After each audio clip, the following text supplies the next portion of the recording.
Hello students, कैसे हैं आप सब लोग। पिछले लेक्चर्स में आपने Newton's formula for a thin lens या किसी भी कॉन्वेक्स लेंस की फोकल लेंथ को फाइंड करना, वो भी डिस्प्लेसमेंट मेथड से, चीज़ें आपने सीखी। आज हम सीखने वाले हैं लेंस मेकर्स फार्मूला।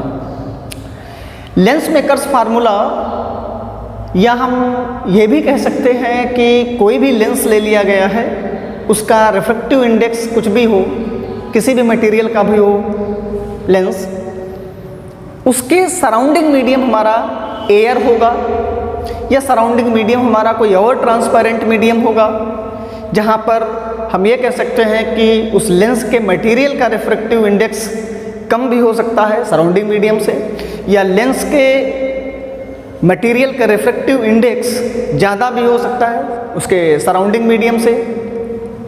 तब उसकी फोकल लेंथ पे क्या इफेक्ट आएगी। तो उन सब चीज़ों को सीखने के लिए सबसे पहले हमको ये सीखना पड़ता है कि लेंस मेकर्स फार्मूला क्या है। लेंस मेकर्स फार्मूला किसी भी पतले लेंस की फोकल लेंथ को फाइंड करने वाला एक फार्मूला हमको मिलता है, जो उसके रिफ्रैक्टिव इंडेक्स और उसके रेडियस ऑफ कर्वेचर के टर्म्स में हमको मिलता है। जैसे रिफ्रैक्टिव इंडेक्स का भी फार्मूला हम कह सकते हैं, या लेंस मेकर्स भी फार्मूला हम इसको कहते हैं। और इसे डेरिवेट करने के लिए सबसे पहले हमें वो फार्मूला आना चाहिए जहाँ पर मैंने ये सीखा था कि refraction through a spherical surface, यानी किसी भी स्फेरिकल सरफेस में जब मैंने रिफ्रैक्शन कराया था, तो रिफ्रैक्शन कराने के बाद हमें कौन सा फार्मूला मिला था, हमें वो फार्मूला मालूम होना चाहिए अच्छी तरीके से। और कौन सा था मैं आपको याद दिला दे रहा हूँ, n2/v minus n1/u is equal to n2 minus n1/r, जहाँ पे r क्या है, उस स्फेरिकल सरफेस यानी कर्व का रेडियस ऑफ कर्वेचर है, v हमारी डिस्टेंस है कहाँ से, जहाँ पर हमको एक इमेज फॉर्म हो रहा था वहाँ से डिस्टेंस है, कहाँ से, उसके पोल से, u जहाँ पे ऑब्जेक्ट रखा है तो उस स्फेरिकल सरफेस के पोल से उस ऑब्जेक्ट के बीच की डिस्टेंस है, n1 और n2 ये हमारे रिफ्रैक्टिव इंडेक्स हैं, जहाँ पर n1 हमारा उस स्फेरिकल सरफेस का सराउंडिंग जो मीडियम था, उस मीडियम का रिफ्रैक्टिव इंडेक्स हमारा n1 है, और जो स्फेरिकल सरफेस हमारा लिया गया था उसके मटेरियल का रिफ्रैक्टिव इंडेक्स हमारा क्या है, n2 है। आपने इस फार्मूले को डेरिवेट भी किया है, अच्छी तरीके से सीखा भी होगा। कॉनकेव और कॉन्वेक्स सरफेस दोनों के लिए ये बताया गया है, डेरिवेट भी कराया गया है। बाहर से कुछ आवाज़ें आ रही हैं, लेकिन उम्मीद है कि माइक लग जाने से आपको मेरी वॉइस क्लियर मिल रही होगी। यहाँ पर n1 और n2 के बारे में चर्चा की थी, तो मैंने आपसे बहुत इजी तरीका एक मैंने आपको बताया था कि n1 माने और n2 माने क्या होता है। n2 माने जा रही और n1 माने आ रही। आ कहाँ से रही है, सरफेस से हम चेक करेंगे कि कहाँ से आ रही है। n2 माने जा रही, जा कहाँ को रही है, तो हम सरफेस से चेक करेंगे, चाहे वो सरफेस हमारा प्लेन हो, चाहे वो सरफेस हमारा स्फेरिकल हो, या फिर किसी भी लेंस के लिए सरफेस मान ले, यानी कि स्फेरिकल सरफेस ही हो, सरफेस हो, कुल मिलाकर के सरफेस से ही हम चेक करेंगे कि वो कहाँ को जा रही है, कहाँ से आ रही है। अच्छा भाई, तो आपको क्या सीखना है, लेंस मेकर्स फार्मूला। बहुत आसान है, देखिएगा। डायग्राम बनाते समय हमने कई बार आपसे कहा है कि अगर हमें रिफ्रैक्शन ऑफ लाइट से रिलेटेड कोई भी टॉपिक, कोई भी डेरिवेशन, कोई भी फार्मूला हमें सीखना है, कोई न्यूमेरिकल कॉन्सेप्ट हमें सीखना है, तो रिफ्रैक्शन की फिनोमेना हमें आनी चाहिए। यानी कि लाइट एक मीडियम से दूसरे मीडियम में जा रही है, तब क्या होगा वगैरह वगैरह। पीछे आप वीडियोस में अच्छी तरीके से पढ़ते हुए आ रहे होंगे, सारे लेक्चर आप अच्छी तरीके से हमारे सीक्वेंस वाइज अगर आप पढ़ रहे होंगे, पहला, दूसरा, तीसरा, चौथा, पाँचवा, तो मैं गारंटी के साथ कह सकता हूँ कि आपको नए वीडियोस जो मिलते आएंगे उनमें सीखने में, समझने में कोई प्रॉब्लम नहीं होगी। एक पतला लेंस आप लीजिए, एक पतला लेंस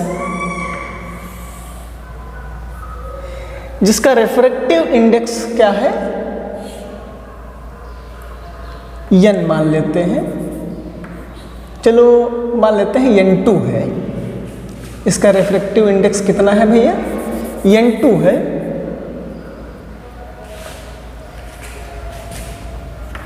और इसका जो सराउंडिंग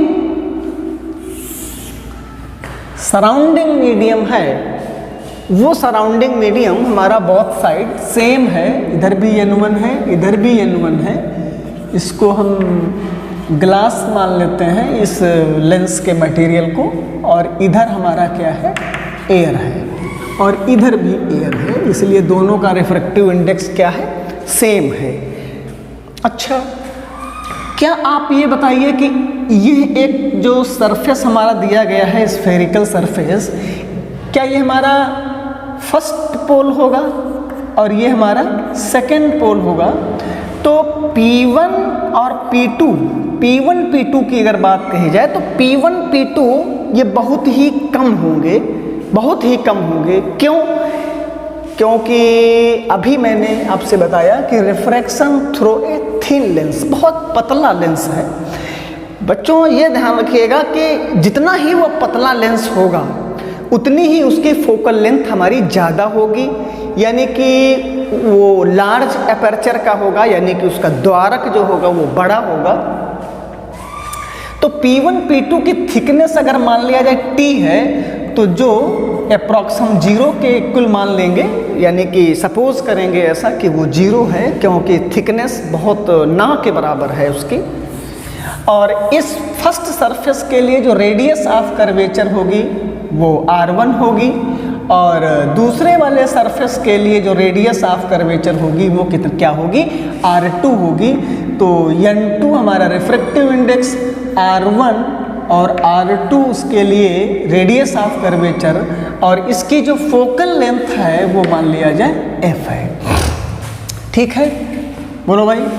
अच्छा ठीक, अब डायग्राम पे चलते हैं। सपोज कर लेते हैं कि यहाँ पे एक कोई पॉइंट ऑब्जेक्ट O है, तो यहाँ से लाइट अगर इस पे हम इंसिडेंट कराएंगे, तो जैसा कि पता है आपको कि लाइट रे इंसिडेंट कराएंगे तो इस वाले के लिए रेडियस ऑफ कर्वेचर इधर है, तो नॉर्मल भी हमारा इधर ही होगा, नॉर्मल भी इधर ही होगा।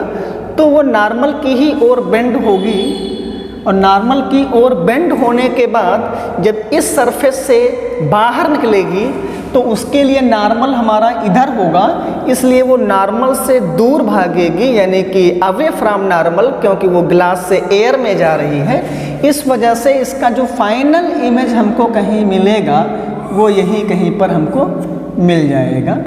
अगर ये देखा जाए कि इसके लिए इमेज कहाँ बन रहा था, तो उसके लिए तो इमेज हमारा कहीं यहाँ कहीं पर बन रहा होगा, क्योंकि इस तरीके से जाने के बाद वो टुवार्ड्स नॉर्मल बेंड होगी, इसलिए इसका जो इमेज होगा वो यहाँ बनेगा।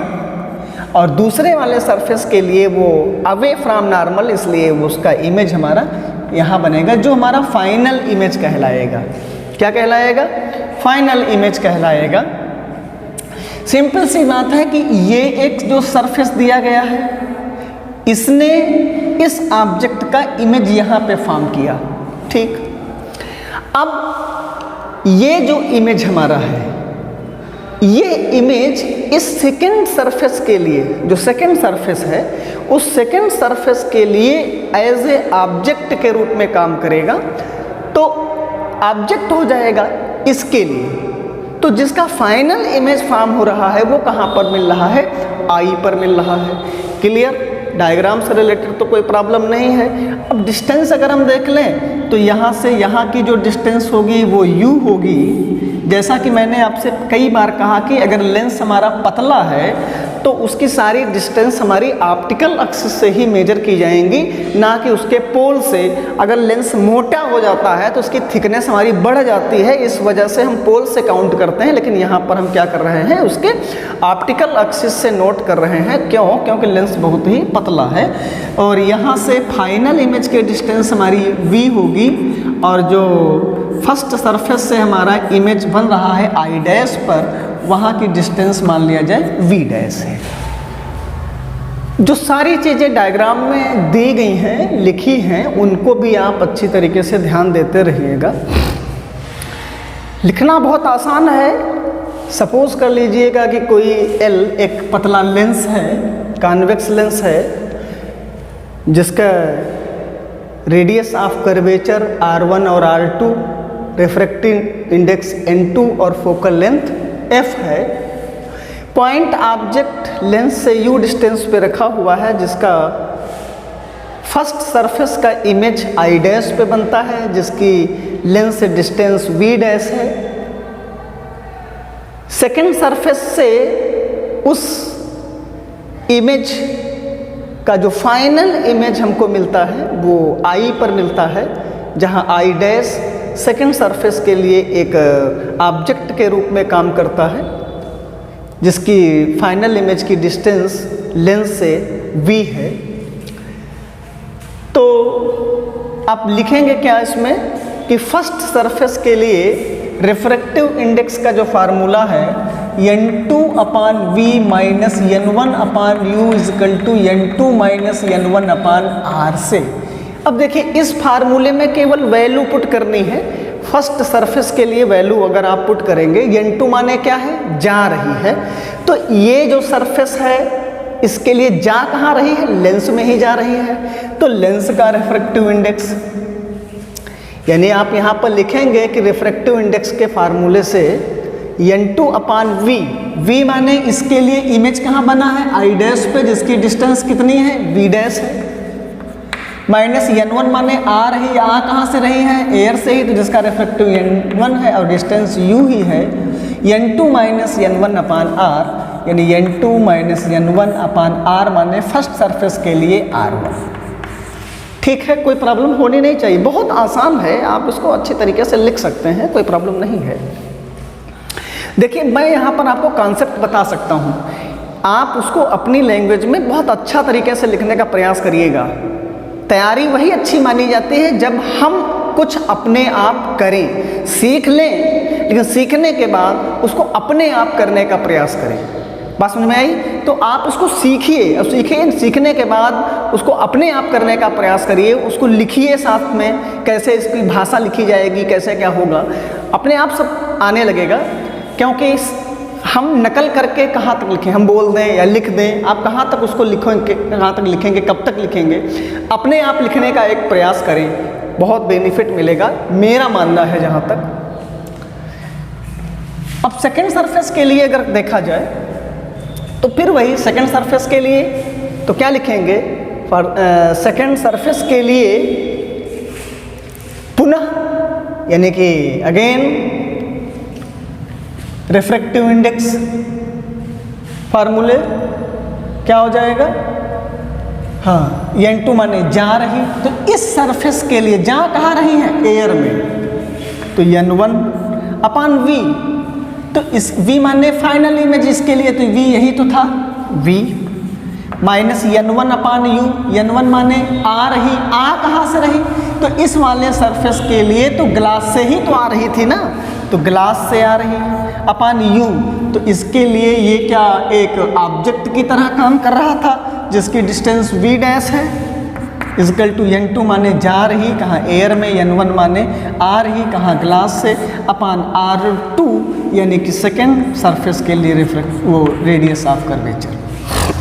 दो इक्वेशन आपको मिली, तो दोनों इक्वेशन को अगर आप ऐड कर रहे हैं तो क्या ये पोर्शन कैंसिल हो रहा है, देख रहे हैं ना, सिंपल सी बात है। दोनों इक्वेशंस को केवल सॉल्व ही तो करना है हमें, बहुत आसान तरीके से आप उसको लिख सकते हैं। Adding equation first and second, तो आप क्या देख रहे हैं कि n2 बाई वी कैंसिल हो जाता है और बचता क्या है, n1 by V minus n1 by U is equal to, यहाँ से n2 माइनस n1 अगर हम कॉमन ले लें तो क्या बचता है 1/r1 माइनस 1/r2। समझे भैया? तो फार्मूला क्या मिला, n1 कॉमन लिया जाए तो 1/v minus 1/u is equal to n2 minus n1 1/r1 minus 1/r2। क्या आपने लेंस फार्मूले को पढ़ा है कि 1/v minus 1/u is equal to 1/f? तो मैंने पहले कहा अगर इसकी फोकल लेंथ f हो तो हम जानते हैं कि 1/v minus 1/u is equal to 1/f। n1 अगर उधर जाएगा तो क्या बचेगा, n2/n1 minus 1/r1 minus 1/r2। क्या n2/n1, n2 माने जा रही, n1 माने आ रही, जा कहाँ रही थी, ग्लास में ही जा रही थी। इस अगर लेंस के लिए देखा जाए तो n2 इस लेंस में जा रही है, n1 माने आ रही, आ कहाँ से रही है, सराउंडिंग मीडियम से। तो 1/f इजकल टू ग्लास में जा रही है तो Ang/1 हो जाएगा, इसलिए -1 1/r1 माइनस 1/r2। ये हमारा लेंस मेकर्स फार्मूला है। समझे भैया? क्या है हमारा ये लेंस मेकर्स फार्मूला। हम इस फार्मूले को अगर न्यूमेरिकल कॉन्सेप्ट के तौर पे देखें तो केवल हम इतना ही याद करते हैं। मैंने पिछले लेक्चर्स में कई सारे न्यूमेरिकल कॉन्सेप्ट बताए हैं रिफ्रैक्टिव इंडेक्स से रिलेटेड, फिर मैं वही कॉन्सेप्ट आपको देने जा रहा हूँ। फार्मूला हम जो लेंस मेकर्स का फार्मूला याद रखते हैं वो होता है 1/f is equal to n minus 1 1/r1 minus 1/r2।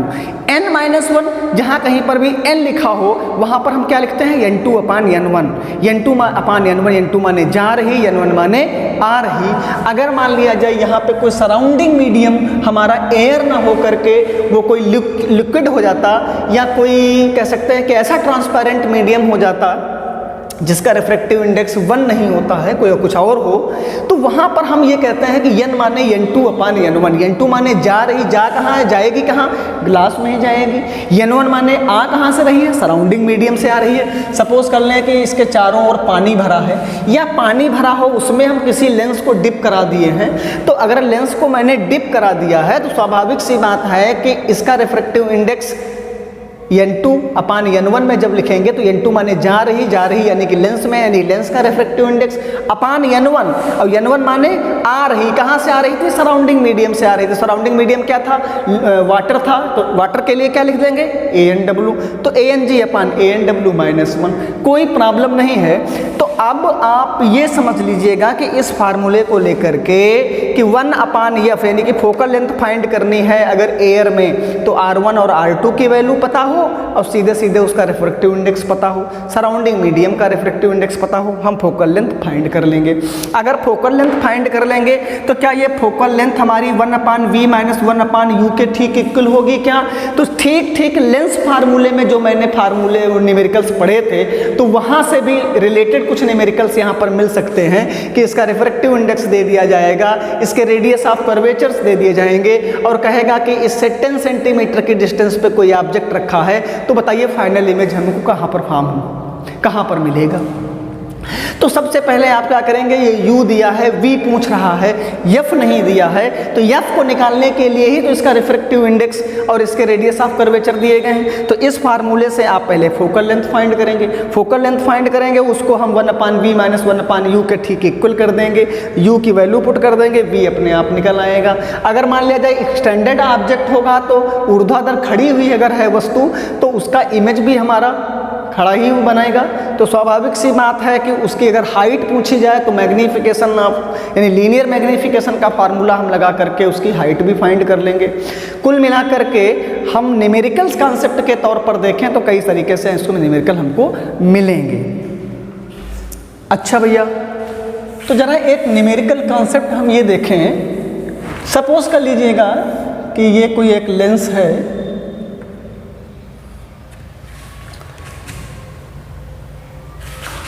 या ये कोई एक लेंस है, या ये लेंस है, या ये कोई एक लेंस है। इस तरीके से अगर दिया जाए कोई प्रॉब्लम नहीं होनी चाहिए।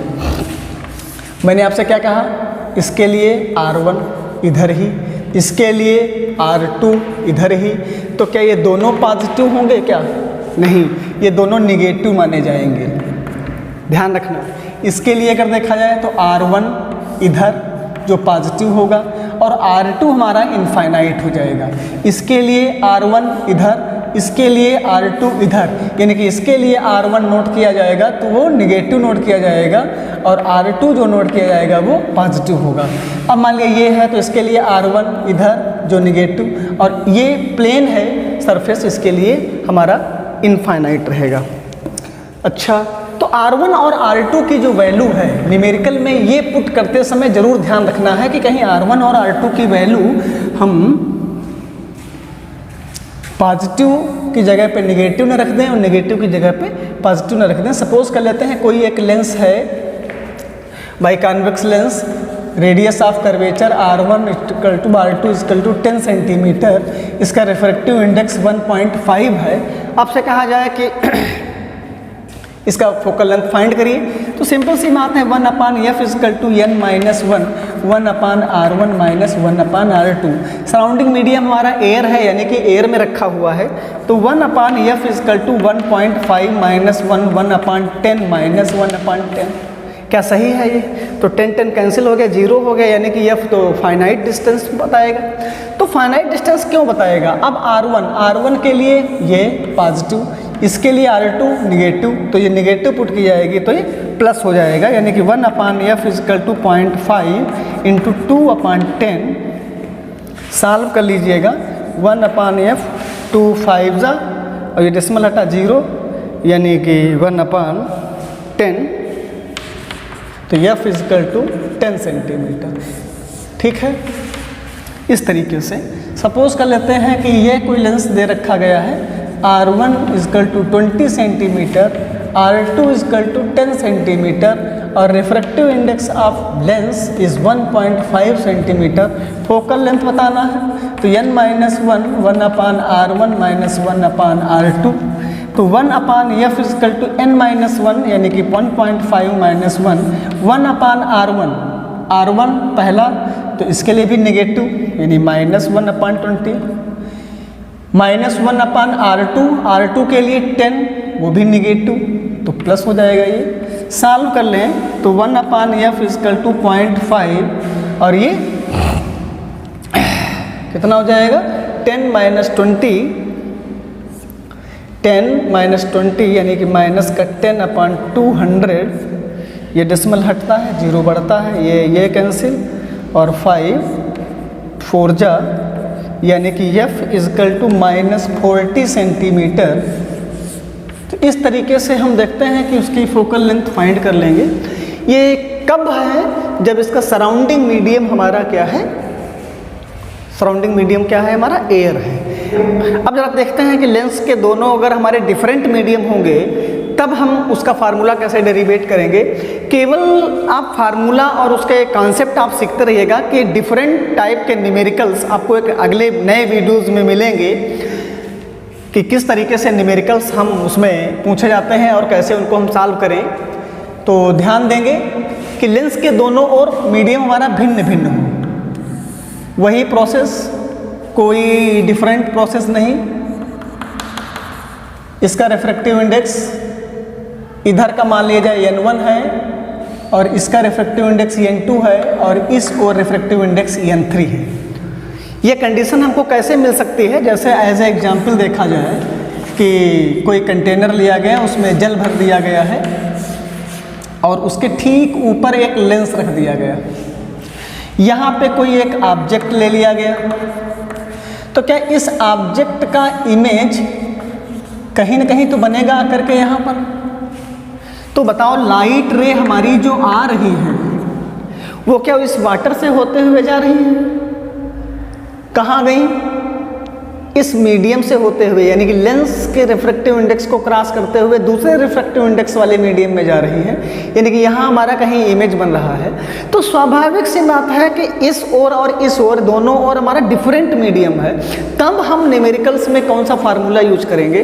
बहुत आसान है, वही यहाँ पर कहा गया कि इधर n1 रिफ्रैक्टिव इंडेक्स, इधर n3 रिफ्रैक्टिव इंडेक्स और इसका रिफ्रैक्टिव इंडेक्स n2 है। फार्मूला डेरिवेट करने के लिए वही कॉन्सेप्ट बहुत अच्छा जो मैंने पिछले वीडियो में लेंस मेकर्स फार्मूले में बताया था कि यहाँ पर कोई एक ऑब्जेक्ट रखा हुआ है, point object, light ray incident हुई, इस वाले सरफेस के लिए इमेज हमारा सपोज कर लीजिएगा कि यहाँ पे बन रहा है आई डैश पे, लेकिन सेकंड सरफेस के लिए हमारा इमेज यहीं कहीं पे फाइनल इमेज हमको मिल जाता है। क्या ये डिस्टेंस हमारी u है? क्या ये डिस्टेंस हमारी v है? क्या ये डिस्टेंस हमारी v डैश है? कोई प्रॉब्लम नहीं होनी चाहिए। फार्मूला हमारा क्या है? n2 upon v minus n1 upon u is equal to n2 minus n1 upon r। क्या यही फार्मूला है? तो जो भी इसमें आपने बनाया लिखा वो आप लिख सकते हैं, है ना। माना एक लेंस है जिसका रिफ्रैक्टिव इंडेक्स n2 है, जिसकी फोकल लेंथ f है, इसके दोनों और डिफरेंट मीडियम है जो जिसका रिफ्रैक्टिव इंडेक्स क्रमशः n1 और n3 है।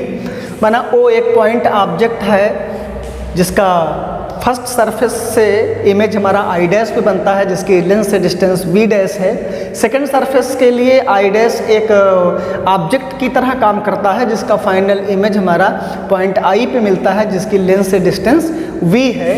इस रिफ्रैक्टिव इंडेक्स के फार्मूले से n2 माने जा रही है। वैल्यू पुट करना के लिए ये फार्मूला हमको याद रखना है हर हालत में। n2 माने जा रही, किस में जा रही? लेंस में जा रही है, सीधी सी बात। v माने इसका इमेज कहाँ बना? v डैश पे बनता है, वेरी गुड। n1 माने आ रही, इस सरफेस के लिए आ कहाँ से रही थी? n1 से ही आ रही थी, तो n1 upon u is equal to क्या हो जाएगा? n2 minus n1 upon r1। पहले सरफेस के लिए इक्वेशन नंबर फर्स्ट। सेकेंड, अब सेकेंड सरफेस के लिए क्या लिखेंगे? तो सेकेंड सरफेस के लिए n2 माने जा रही, जा कहाँ रही है? n3 में, तो n3 upon v final image minus n1 upon u, तो n1 माने आ रही, आ कहाँ से रही थी? n2 से ही, यानी कि इस लेंस से, n2 अपान u। और u बोले तो ऑब्जेक्ट इसके लिए क्या v डैश माना जाएगा, यानी कि i डैश, तो ये हो जाएगा v dash is equal to n2 माने जा रही है कहाँ? n3 में, आ रही है कहाँ? n2 से, अपान r2 इक्वेशन नंबर 2। अगर हम इक्वेशन नंबर 1 और इक्वेशन नंबर 2 को ऐड कर देते हैं तो क्या ये और ये पोर्शन कैंसिल हो जाएगा और बचता क्या है? यानी कि adding equation first and second दोनों को जोड़ने पर तो ये और ये कैंसिल हो जाएगा, बचेगा n3 upon v minus n1 upon u is equal to n2 minus n1 upon r1 plus n3 minus n2 upon r2।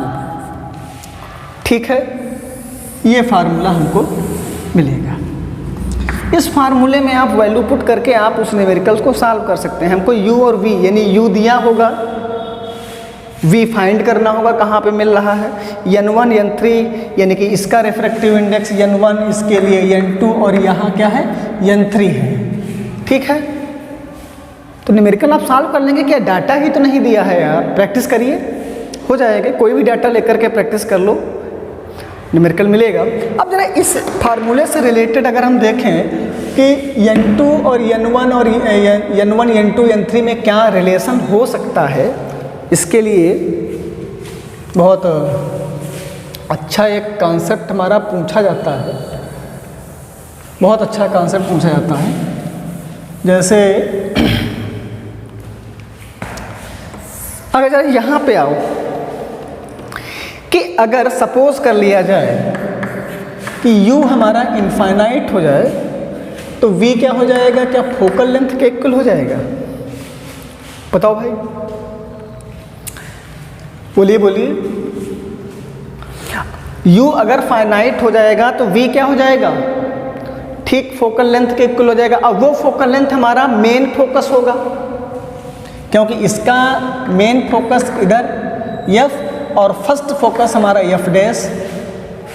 भाई तो u अगर इनफाइनाइट पे है तो v क्या हो जाएगा, फोकल लेंथ पे, फोकल पॉइंट पे हो जाएगा। तो यहाँ पे वैल्यू क्या मिलेगी, n3/f minus n1 upon finite is equal to n2 minus n1 upon r1 plus n3 minus n2 upon r2, equation number first. अच्छा, दूसरी कंडीशन क्या है कि अगर सपोज कर लिया जाए u हमारा f डैश यानी कि इस वाले यानी कि फर्स्ट फोकस पे रखा है ये, तो v क्या हो जाएगा, v हो जाएगा फाइनाइट। तो अगर यहाँ पे वैल्यू पुट करें तो v फाइनाइट हो जाएगा, तो माइनस n1 अपान u है हमारा f dash is equal to n2 by n1 upon r1 plus n3 minus n2 upon r2, equation number 2। अब जरा इन दोनों इक्वेशंस को आप क्या करें, इन दोनों इक्वेशंस को सॉल्व करें, यानी कि इसमें से इसको सब्ट्रैक्ट कर दें तो क्या मिलेगा, ये कैंसिल हो जाएगा, ये कैंसिल, या हम ये देखें कंपेयर कर लें तो जो RHS है इस साइड का जो पोर्शन है वो इक्वल है, तो इसका मतलब ये इसके इक्वल होगा। तो इक्वेशन फर्स्ट और सेकंड से क्या मिल रहा है, n3/f is equal to minus n1/f dash, यानी कि f dash upon f is equal to minus n1/n3, f dash upon f is equal to minus n1/n3। बहुत कई बार पूछा गया है कि डिफरेंट मीडियम अगर n1 और n3 है तो उसके फर्स्ट फोकस और सेकंड फोकस का रिलेशन हमारा n1 और n3 के साथ कैसा होगा, बहुत इंपॉर्टेंट। अगर मान लिया जाए दोनों ओर सेम मीडियम है और दोनों ओर अगर सेम मीडियम है तब हमारा उसके फर्स्ट फोकस और सेकंड फोकस से क्या रिलेशन होगा, उसको भी देख लेते हैं। बहुत अच्छा कॉन्सेप्ट है, उसके लिए भी नोट कर लिया इसको। दोनों ओर डिफरेंट मीडियम हो तो उसके फर्स्ट फोकस और सेकंड फोकस में क्या रिलेशन होगा। सपोज कर लेते हैं कि इधर भी n1 और इधर भी n1, इसका रिफ्रैक्टिव इंडेक्स n2 है, तो फार्मूला आपने पढ़ा n2 upon v minus n1 upon u is equal to n2 minus n1 by r, ठीक पढ़ा आपने।